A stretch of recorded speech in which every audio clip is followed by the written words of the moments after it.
Look, today I'm joined by Pam Foster, and it's been great to catch up with you again, Pam, from when we first met about a few months ago. Welcome. Absolutely. Likewise, so good to see your face.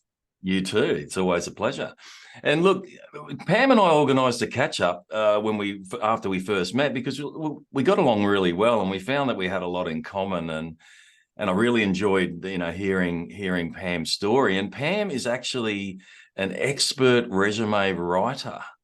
And she also does she does a lot of other work in other areas as well. But for my network, I thought it was a great opportunity because I look at a lot of resumes and there's some really good ones and there's some ones that need a lot of help, Pam. So tell us what else you do.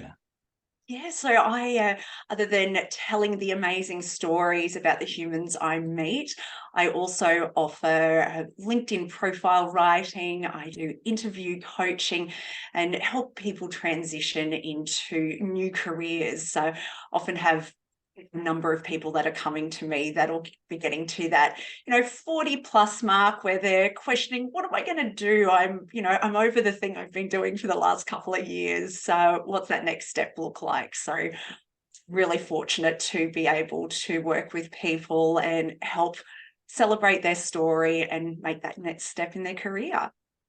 And how long have you been doing this for, Pam? Look, I've been doing it in my corporate career for over 10 years, but I set up my business Career Styler 4 years ago.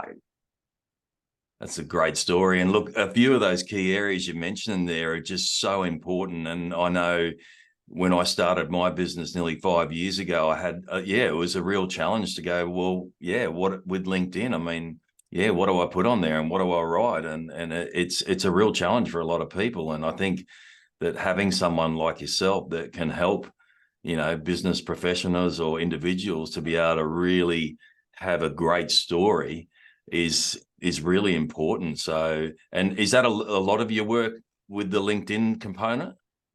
I would say 1/3 of my work is there. Another third is in the coaching space and the resume writing space.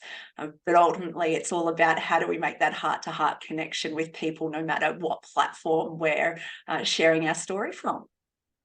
And what I found interesting when talking to you the first time, Pam, was that, yeah, not only are you working with individuals, but you also do get involved with major companies as well when there's a lot of redundancies and offering support for the employees in that area. Can you tell us a bit more about some of those stories? Yeah, absolutely. So often I'm working with organizations that are going through really significant periods of change. And unfortunately, sometimes that does require redundancies within the team. So I've found that many organizations are now looking to offer more than just redundancy payments. They want to set their teams up for success in that next part of the journey. So that looks like me supporting them with resume writing, overhauls of LinkedIn, or really helping them assess, like, what's that next step for me?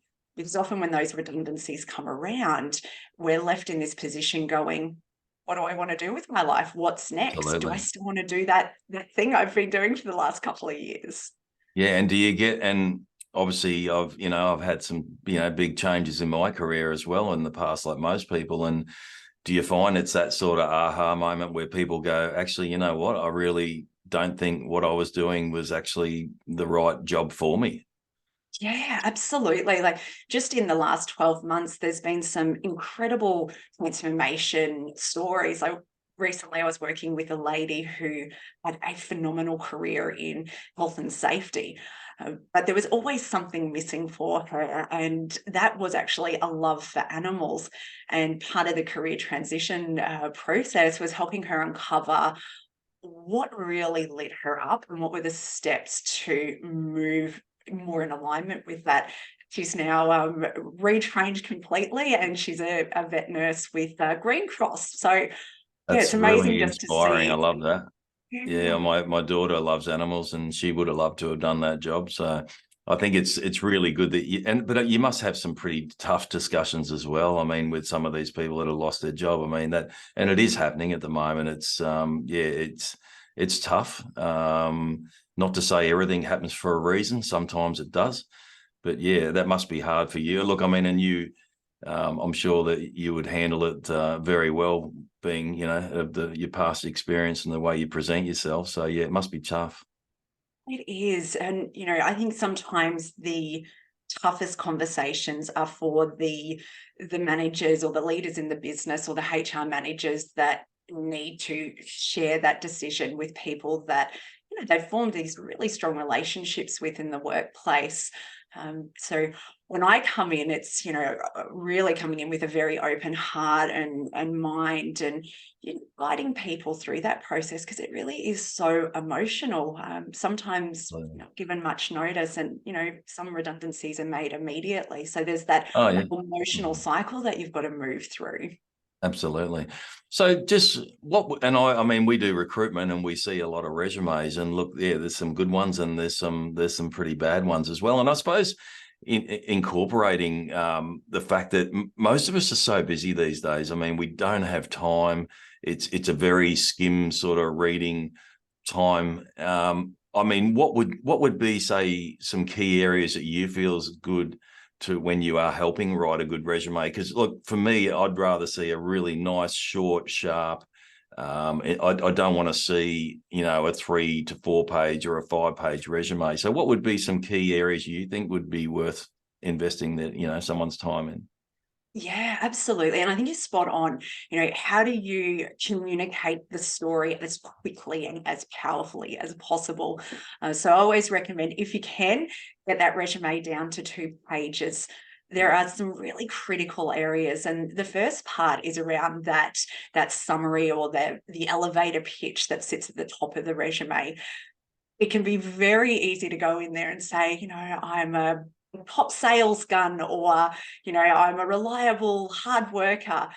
All of that stuff is probably going to bore recruiters. So I always recommend that when you're pulling together your elevator pitch, bring that to, say, 4 sentences, really describes who you are and how you can make a difference. So you want to talk to, what are those commercial impacts that you can make? And it's always good to give yourself a little bit of a credibility boost in there. And if you've got some great results that you can tie into that elevator pitch, that can really hook recruiters in those first couple of seconds. That's a great one, and I think even in business, yeah, the elevator pitch and the value proposition and stuff like that is so important. And again, a lot of people, yeah, really struggle. So I'm sure that you would give some great help to help people. And again, that being that sort of outcome focused language as well is really important. So just a quick one before you go to the next one. So photo or no photo? What's your opinion on that one? If you're in the Australian market, I would say no photo. In some Yeah, of the well, European markets, absolutely, it's a non-negotiable there. okay. If you're working in modelling, then you'll definitely need that in your portfolio. Interesting. Okay. However, the only difference I would say is, in the Australian market, if you are going for a board of directors role, that would be the exception, to include a small headshot to Yeah, the top right. right of your Yeah, so not a CV. half-page photo. No, Very no. small photo. Okay, that's good. And what else? Yeah, what other key areas would you recommend? Yeah, so then there, when we reflect on someone's career journey or their work experience, in the past, resumes would have listed all of the task and the day-to-day responsibilities of your role. What I would encourage any resume writer or any person writing their resume to do is, how can you say those day-to-day responsibilities in 1 to 2 sentences max, and then use the majority of the space with some really well-crafted bullet points around your impact and your results.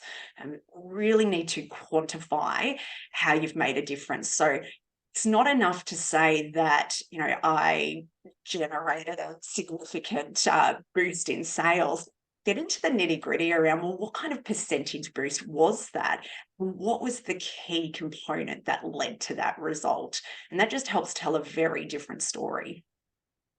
Yeah, no, that's a good one. And I think, yeah, look, I mean, I've seen a lot of fairly confidential data put in resumes, and like about the actual sales figures of their territories and sort of stuff like that. So I mean, you do have to be careful. It's nice to use percentages and that sort of stuff, but I think from a professional point of view, yeah, I mean, and look, I mean, were the numbers true or not, I don't know, but yeah, I think you do have to be mindful of that. You don't want to be sharing too much confidential information, because that could, the potential new manager could go, hey, look, I don't want that being shared as well. So what's your thoughts on that part?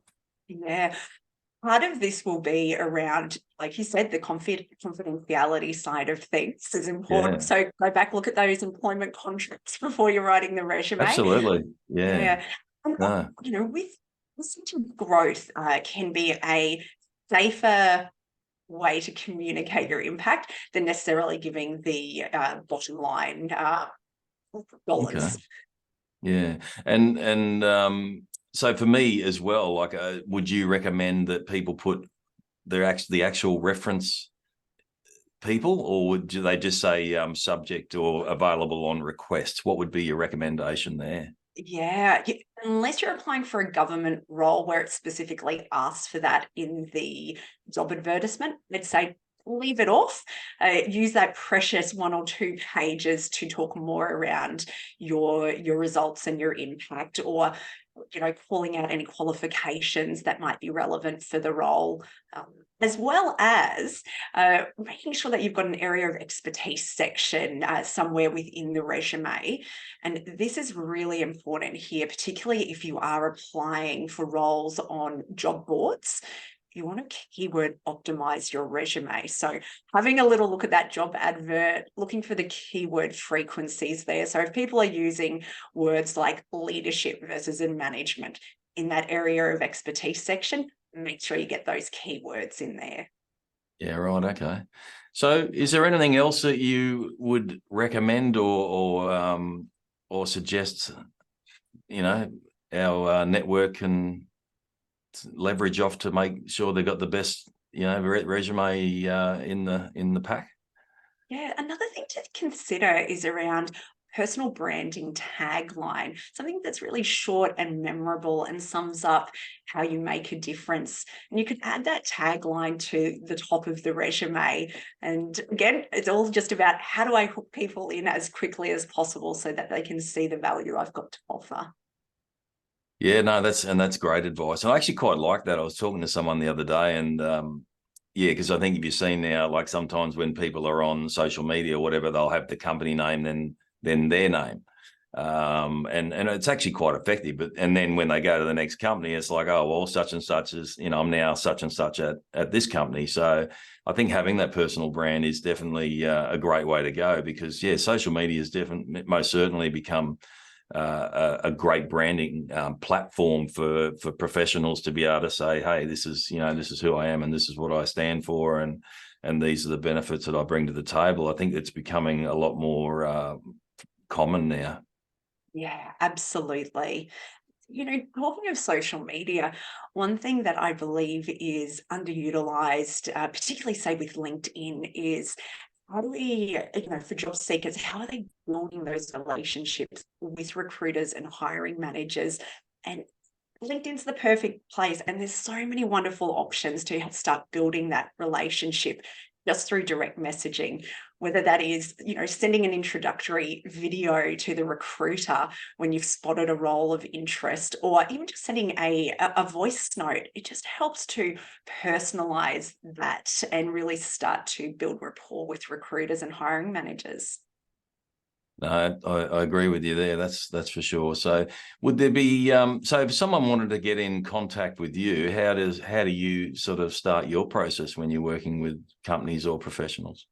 Yeah, so people can jump online and connect with me via the website or any of the social media platforms, including LinkedIn, Facebook, and Instagram. The experience of working with me is really in a 3-step process. And the first part of that experience is I invite my new clients to do an online career journey tool. And this is a place where they can reflect on where they've been, where they're heading, and really, some of that information around those proudest moments in their career. But where the juicy stuff comes is in step 2. And this is where we really dive deep into their career story and their brand. And we spend at least 90 minutes together via Zoom or over the phone. And I ask her a lot of questions to get to the heart of who an individual is. And then from there, we'll take away all of these wonderful stories and call together the career marketing tools that someone may need, whether that is the resume, LinkedIn profile, or a snazzy little pitch letter to really hook in the recruiters.